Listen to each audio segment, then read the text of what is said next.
नमस्कार दोस्तों, स्वागत है आपका फिर से एक नए वीडियो में। तो आप देख सकते हैं मैं एक इंग्लिश स्टोरी लेके आया हूँ आज, जिसको मैं वर्ड बाय वर्ड हिंदी में ट्रांसलेशन करके बताने वाला हूँ।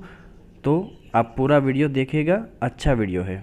इसमें से आपको बहुत सारे नए नए वर्ड सीखने को मिलेंगे, सेंटेंस स्ट्रक्चर भी सीखने को मिलेगा, ग्रामेटिक जो स्ट्रक्चर है वो भी सीखने को मिलेंगे, तो नए नए वोकैब भी सीखने को मिलेंगे। तो बहुत सारा कुछ सीखने को मिलने वाला है। तो बढ़ते हैं स्टोरी की ओर।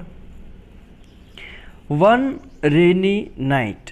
रेनी नाइट क्या होता है? बरसात की रात, बारिश होता है उस रात को। एक बरसात की रात में टू मैन एंटर्ड। यहाँ पर मैन देख सकते हैं MEN, तो ये दोस्तों प्लूरल है। MEN मतलब कि एक से ज़्यादा मैन, और अगर MAN होगा तो एक ही मैन की बात होगी। तो यहाँ पर दो आदमी की बात हो रही, तो MEN। दो आदमी एंटर्ड दाखिल हुए अ गेस्ट हाउस, एक गेस्ट हाउस में, टू रेंट रूम्स। रेंट का मतलब होता है दोस्तों किराए पर लेने के लिए, किराया वैसे तो होता है। टू रेंट रूम्स मतलब कि कमरे किराए पर लेने के लिए एक गेस्ट हाउस में क्या किए, दो आदमी जो है वो दाखिल हुए। There was only one vacant room. There was only one room, तो वहाँ पर क्या था भाई, एक ही वैकेंट रूम, जो मतलब कि वैकेंट का मतलब होता है खाली। वहाँ केवल एक ही कमरा या तो एक ही रूम खाली था। इसलिए बोथ ऑफ देम, दोनों को क्या करना पड़ा, had to settle to share it. तो हैड टू सेटल करना, हैड टू का मतलब होता है दोस्तों करना पड़ा, कुछ करना पड़ा मतलब हैड टू। सेटल का मतलब होता है समझौता। तो दोनों को क्या करना पड़ा, समझौता करना पड़ा। किस लिए? टू शेयर इट, वो जो एक कमरा खाली था उसे शेयर करने के लिए। शेयर करने का मतलब होता है साझा करना, मतलब कि दोनों को शेयर करना पड़ा। इस वजह से उन दोनों को समझौता करना पड़ा साझा करने के लिए। एक्चुअली, दरअसल, वन ऑफ देम, उनमें से एक, वॉज अ थीफ, तो उनमें से एक चोर था। थीफ का मतलब होता है चोर।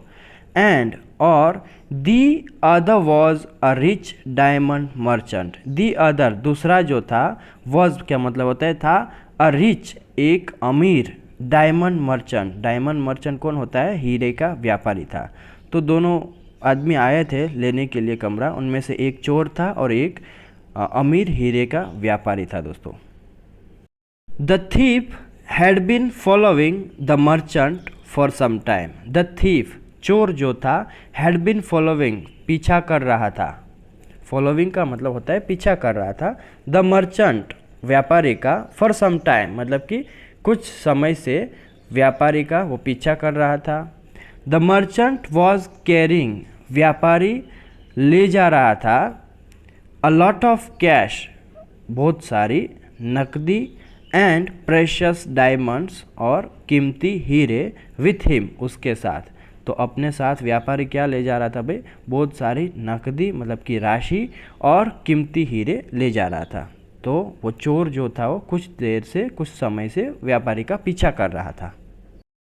When the guest house owner gave the same room to both of them. When, जब the guest house owner, guest house के मालिक ने, gave, दिया, the same room, एक ही कमरा, to both of them, दोनों को। तो जब गेस्ट हाउस के मालिक ने दोनों को एक ही कमरा दिया, the thief's heart filled with joy.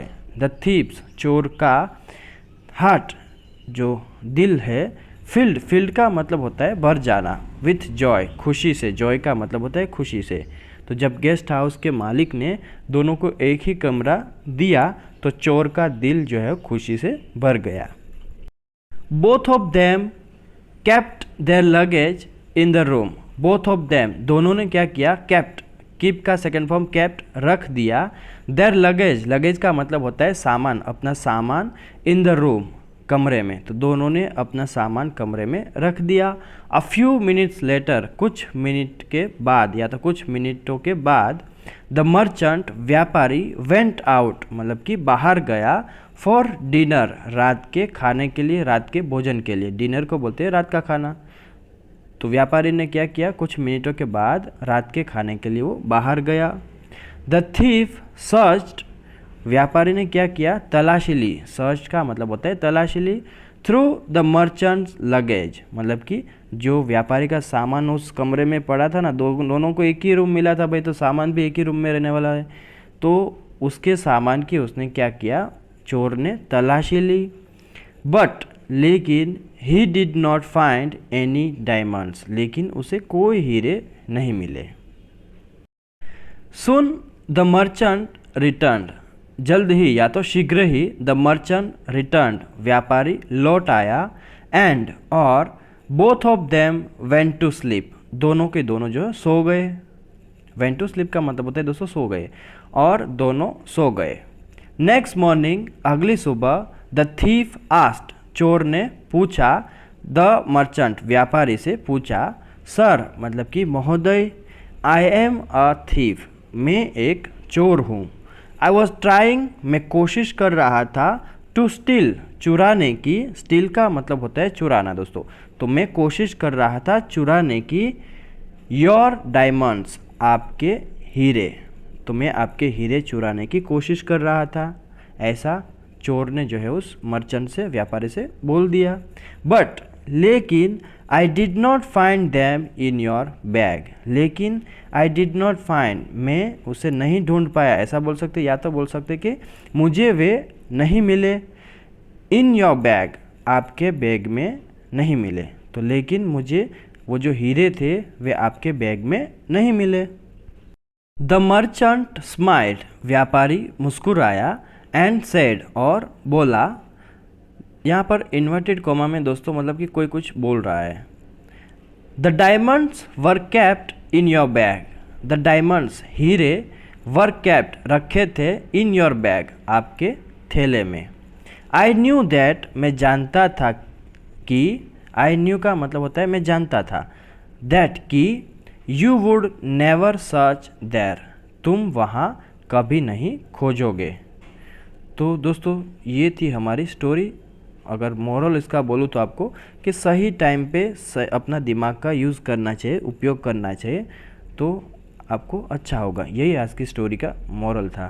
तो व्यापारी ने सही टाइम पे अपना दिमाग का यूज़ किया और अपने हीरे और जो कुछ भी था वो बचा लिया चोर की नज़रों से। तो दोस्तों यहाँ हमारी स्टोरी ख़त्म होती है। लाइक कीजिए वीडियो अगर अच्छा लगा हो तो, चैनल पर नहीं तो सब्सक्राइब कीजिए चैनल को, बेल आइकन बटन को प्रेस करें ताकि ऐसे वीडियो आप तक पहुंचते रहे, और अपने फ्रेंड्स और दोस्तों के साथ ज़्यादा से ज़्यादा शेयर करें ताकि उसको भी कुछ नया सीखने को मिले, साथ ही साथ उसको अपना इंग्लिश इम्प्रूव करने में भी हेल्प हो। तो मिलते हैं एक नए वीडियो में। Till then take care, keep learning, have fun.